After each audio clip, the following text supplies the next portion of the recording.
20. Cal stared at the tram as Eunice's finest ambled forward. Being among the city's wealthiest was one thing. Being crammed into a metal box that dangled hundreds of feet over a maelstrom was another. He tugged at his doublet's collar, swallowing hard. Jord had allowed Cal to borrow one of his fancier garments, and had even made arrangements for it to be adjusted. Yet, even after the adjustments, the belted leather constricted Cal's chest.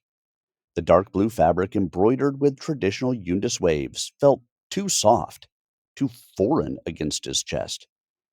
Every breath threatened to burst the seams.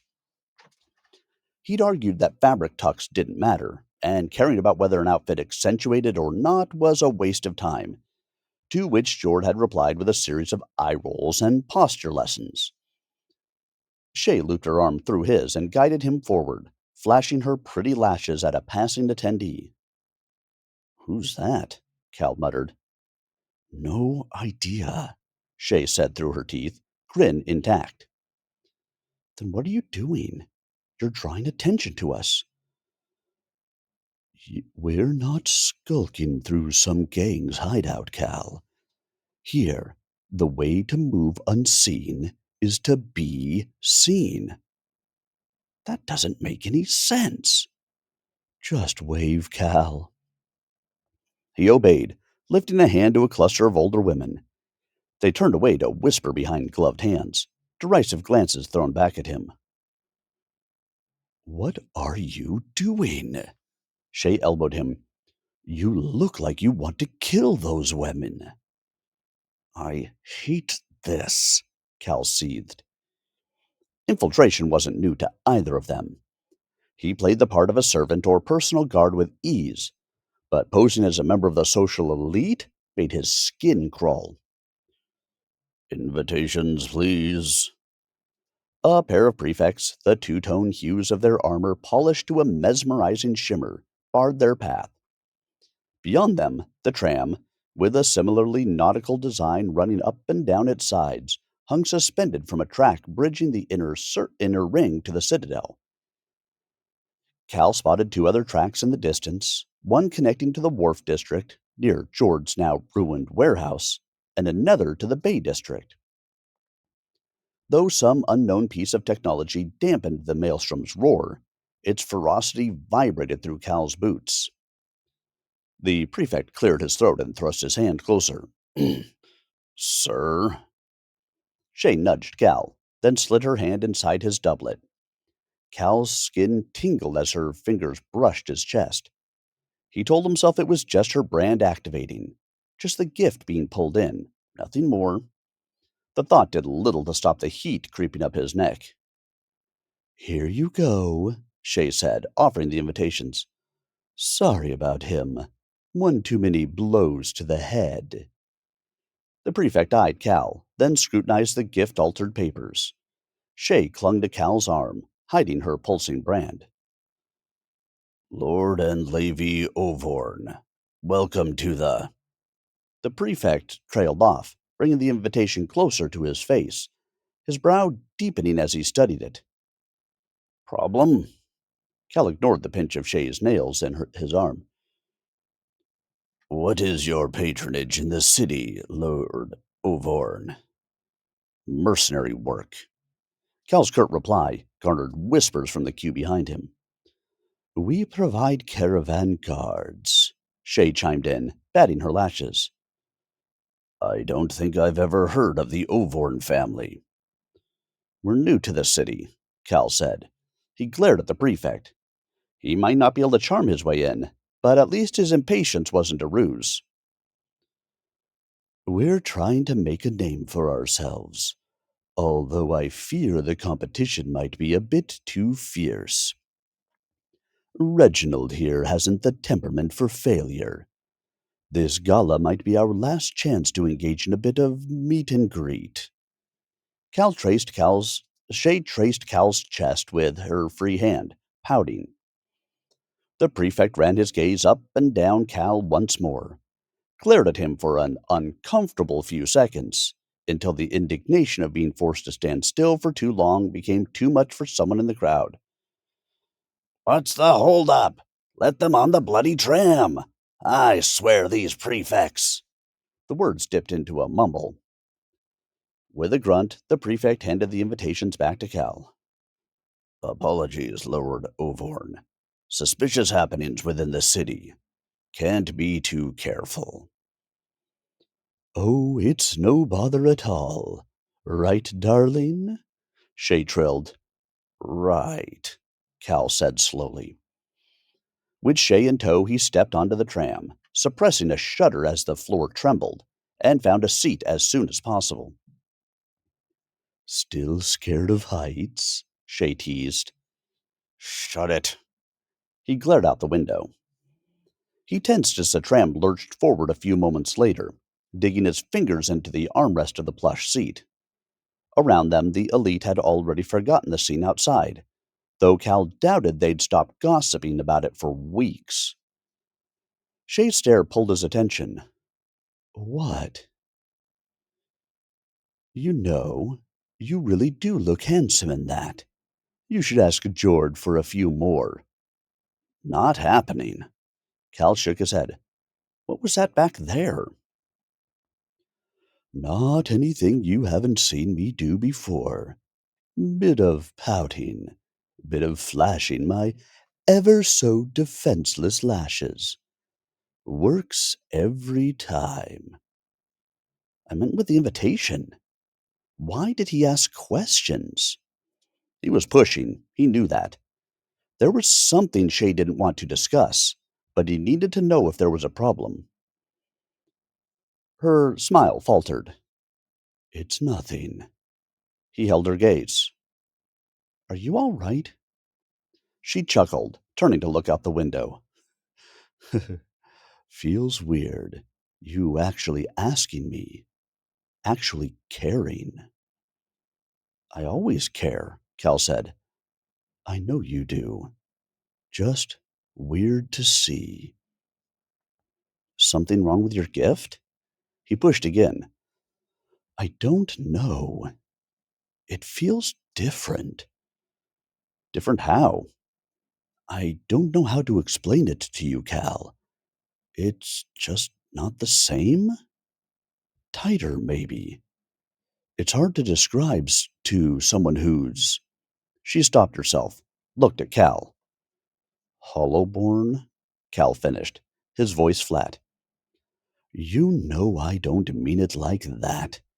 It's just difficult to put into words. He nodded. No point dwelling on the difference between them. Helping her with her gift would be impossible. He nodded. Should I worry about these? He asked, gesturing with his head back to his weapons. No, Shay forced a smile. I'm good. Just still a bit tired is all. But you might need to do the talking once we're inside. We're definitely dead. A smirk tugged his lips. Shay's laughter drew more glances, too loud for the hushed tram. For a moment, it felt good to make her laugh. Normal. Then he remembered why they were here. His jaw clenched. He'd put Shay through enough already. He shouldn't have asked her to come. She had enough blood on her hands. The gala was in full swing by the time Cal and Shay arrived. From the outside, Eunice's citadel bore many similarities to Igny's, but inside, it could not have been more different. Statues of beautiful craftsmanship lined the walls of the entrance hall. Row upon row of paintings, each capturing the likeness of some pompous dignitary, hung between them, their frames inlaid with gold and silver. Streamers and floral arrangements placed throughout the grand hall served both as decoration and as a means to funnel the attendees. Dotted around the hall, prefects in shining armor stood motionless. Cal couldn't tell if they were on duty or meant to enhance the garish decorations. Probably both. He pushed through the throng of socialites feeding their own reputations by pretending to care about hemlines or tailored handkerchiefs. Shay tugged his arm, directing his attention to an empty, unguarded corridor. Relief washed over Cal at the thought of escaping the din of polite society. All around him, people fawned over one another, acting as though they cared about what the other was saying. How could George stand to be around these people? Cal hadn't spoken to a single guest yet, and already their voices were grating on him. Looping his arm through Shay's, he attempted to maneuver his way through the crowd again.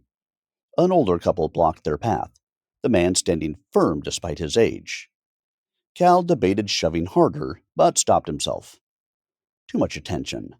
Plus, there was little need to injure a stubborn old man. Shay pulled Cal aside, flashing a smile at the couple as she scooped two wine flutes from a passing tray. She handed one to Cal and clinked her glass against his. He eyed the bubbles in the glass, scrunching his face at the suspected sweetness. Drink up, Shay said, sipping hers. He followed suit and sipped enough to make the act look real. The sweetness hit him first, the syrup-like texture coating his tongue. We can't just barge through, Shay murmured, tilting her head in faux politeness at strangers. We need to mingle, move naturally. Cal attempted to keep his expression neutral. Shay's cocked eyebrow told him that he'd failed. Shay didn't bother to hide her amusement at Cal's blatant discomfort. Just follow my lead.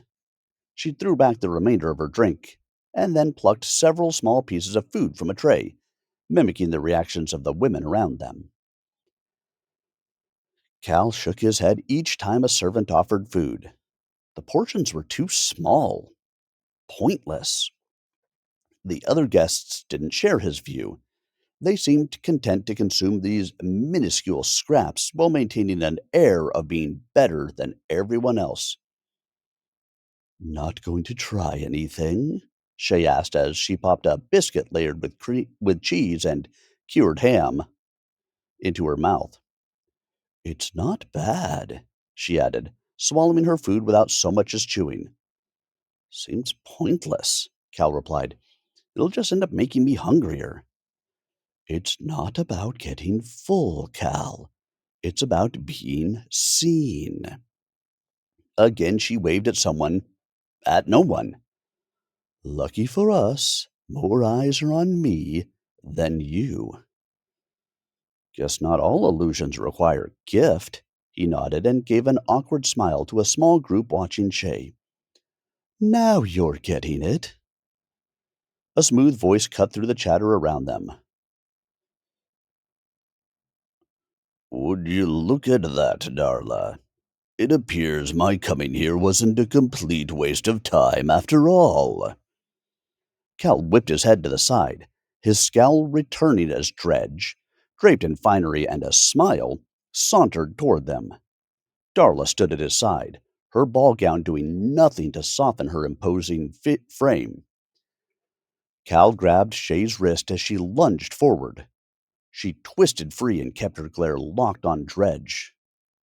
You bastard, she seethed. You sold us out. Dredge cocked his head and then let out a short, derisive chuckle. Of course you'd believe so. I guess it's true what they say, Darla. True coincidences in life are rare. What are you talking about? Cal asked, flicking his gaze to Darla, who had positioned herself between Dredge and Shay. Even without a weapon, Darla looked strong enough to snap Shay in half. For a second, Cal considered how entertaining that showdown would be. It seems we both got played. A rat among the rats, you might say. Dredge swept two wine flutes from a passing tray, offering one to Shay.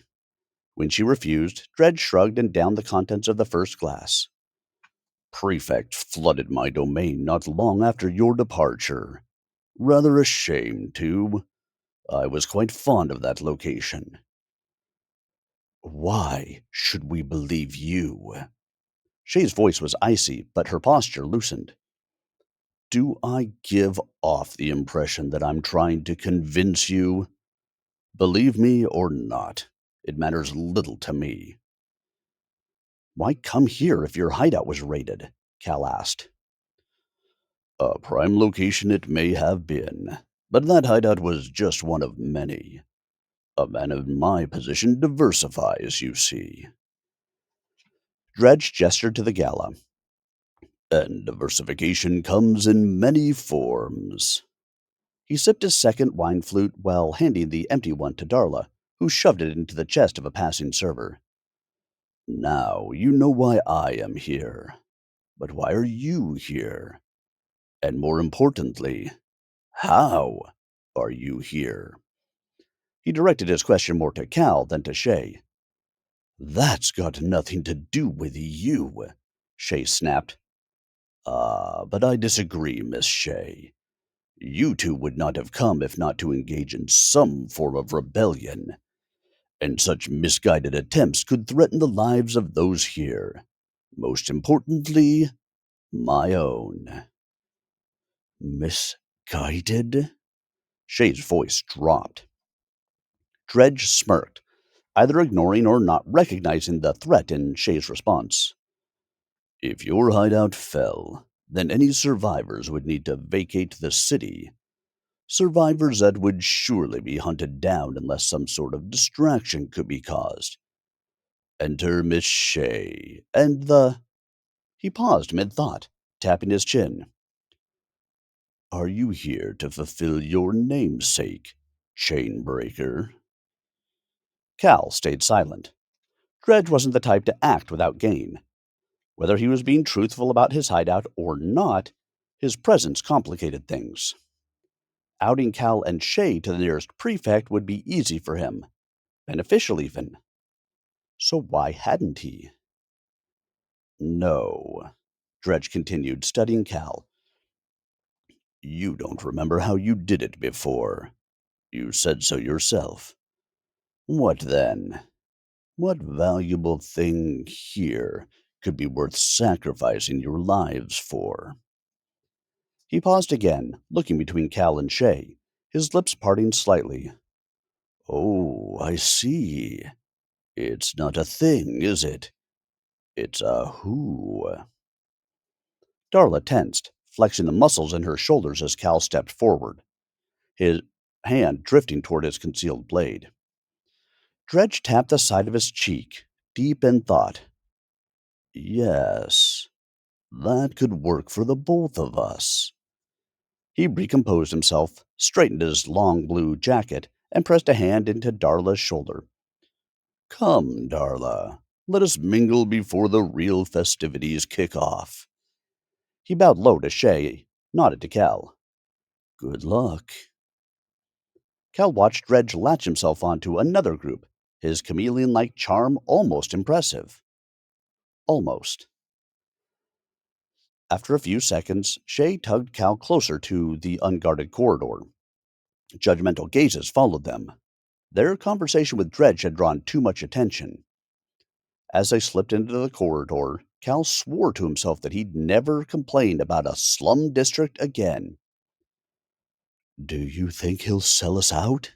Shay whispered, checking to make sure they were out of earshot. No. Cal kept his eyes on Dredge's retreating figure. I think he wants this to happen. Sees something in it for himself, I guess. But what, though? We can worry about that later. Right now? Cal checked around a nearby corner for any sign of prefect activity. We need to secure the way out of here. Shay nodded and began trying the handle of a few doors that lined the corridor, her effort receiving the rattle of a lock each time. Any thoughts? Tram into the Bay Area, Cal said. Shortest distance back to the city, and it bypasses the inner ring. A door creaked open. Shay pulled Cal in, closing it behind with as little noise as possible. The room, someone's office, was cluttered. A desk strewn with papers, shelves crammed with scrolls and leather-bound books. Shay skimmed the papers. Got any clue how we're going to pull this off? Feels stupid to mention how outmatched we are right now. Two of us, again, and a whole lot of them.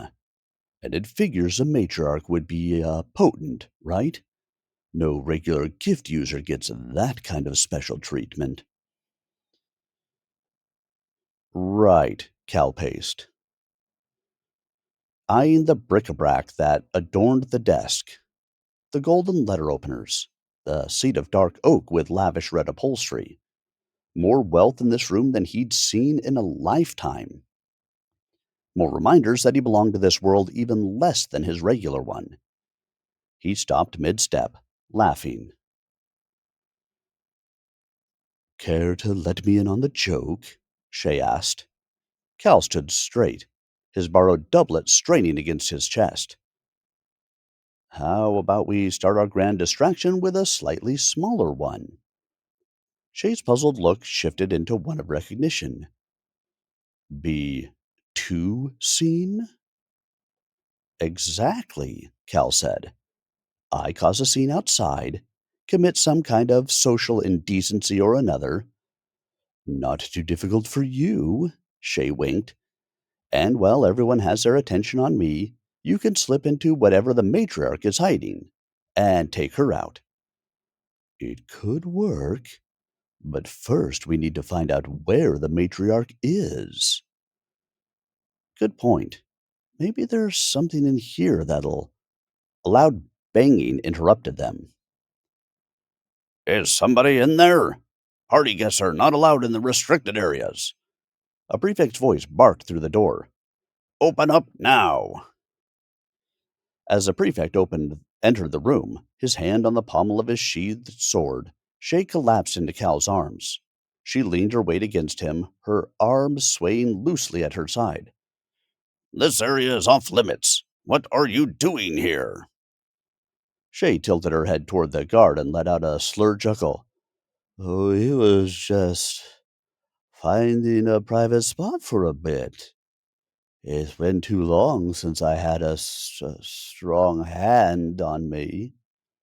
As she finished her slurred tirade, she pushed herself off Cal and into the chest of the prefect. You look more my type anyway.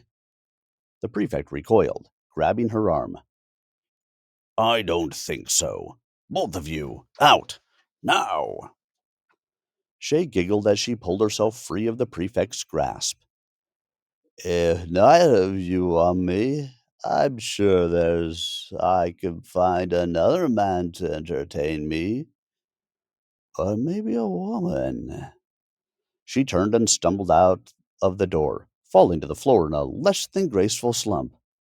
Ow, she feigned. The prefect scoffed. Get up, harlot.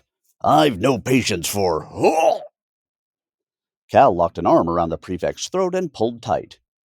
After a few seconds of grunting and flailing, the prefect's body fell limp. Cal waited a second longer just to be sure, and then dropped the unconscious man to the floor. Shay stood, brushing off her dress. Why did you do that? I had everything under control. Couldn't take the risk. Plus, he called you a harlot. So, you've called me worse. Shay crossed her arms and raised her eyebrow at Cal. The other prefects will notice he's missing. This has just stepped up our timeline. Well then, let's not waste time arguing. Help me hide him, and then we can start searching for information on the matriarch. They stuffed the prefect into a large armoire, scattering its contents.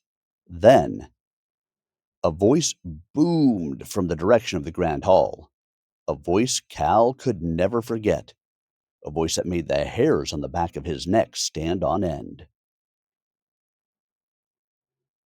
Cal trembled as he stared up at the mezzanine. He swallowed against the tailored collar of his doublet. It seemed tighter than before. His chain scar pulsed like a second heartbeat.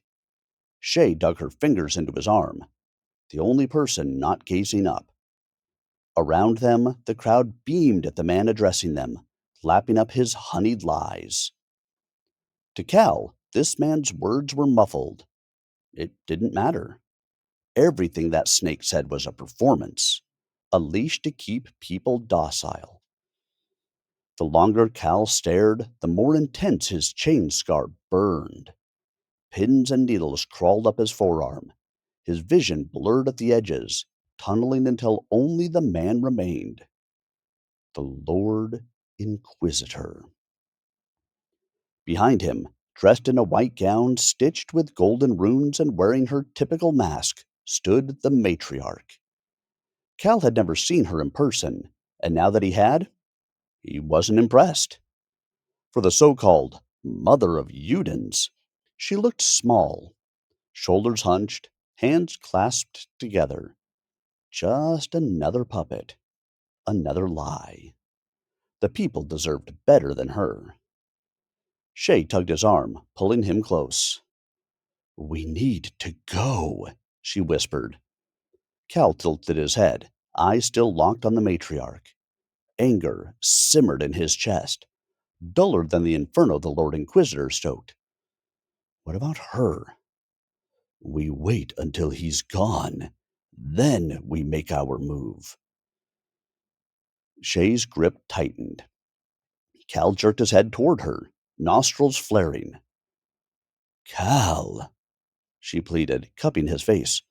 "We can't. He's not the target. Not tonight." But he searched her eyes, desperate for an excuse to lunge. For years he'd promised himself that the moment he saw that bastard, he'd strike. No waiting, no hesitation. He'd strike and make him feel the same hurt. "Please, we can't take him alone." Shay released him, stepping back just enough for the space to sting. "There'll be another chance. I promise." Cal breathed deep. The Lord Inquisitor finished his speech and gestured for the matriarch to step forward. Her voice washed over him like a soothing balm applied to an open wound. Gratitude, kindness, the kind he hadn't known in years. The throb of his chain scar eased. For a heartbeat, his resolve faltered. He shoved the bubbling anger, the guilt, down and nodded to Shay, allowing her to guide him through the crowd. Steps from an adjoining corridor, the air shifted, and the crowd fell silent. Around them, prefects drew their blades but did not advance. Nearby partygoers gave them a wide berth. Shay dropped the shadows that hid their weapons, and Cal's jagged blade was drawn in a flash. His chain scar reignited as he whipped around and heard the voice of his enemy once again. "Welcome, Chain Breaker."